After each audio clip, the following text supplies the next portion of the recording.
محمد من الجزائر، تفضل يا محمد. نعم. نعم تفضل أخي.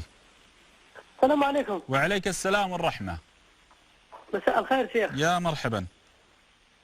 معك محمد من الجزائر. نعم. شيخ عندي سؤال بس. هي قول. سؤالي على الدعاء المستجاب. نعم.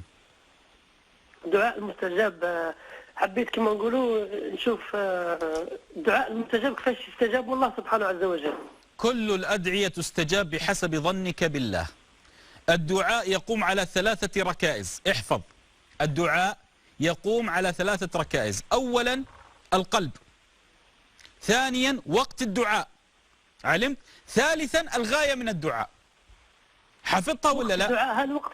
اسمع، هل الدعاء عنده وقت؟ ايه، أوقات الإجابة، وقت الإجابة، وقت استحباب الدعاء عند نزول المطر، علمت؟ فأول حاجة، أول ركيزة يقوم عليها الدعاء القلب، بمعنى حسن ظنك بالله، حسن الاتكال على الله. ثاني أمر وقت الدعاء، يعني بعد الصلاة بين الأذان والإقامة، وقت نزول المطر، وقت استجابة الدعاء. ثالث أمر الغاية من الدعاء، بمعنى ما تأتي تقول الله يا رب إن شاء الله يا حماتي تحترق في نار جهنم، ما يصلح. هي صح ولا لا؟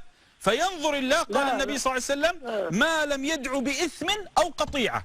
فإذا أنت توفرت لك الركائز ال3، القلب حسن الظن بالله واليقين والاتكال عليه، إن أعطى رضيت وإن لم يعطي رضيت.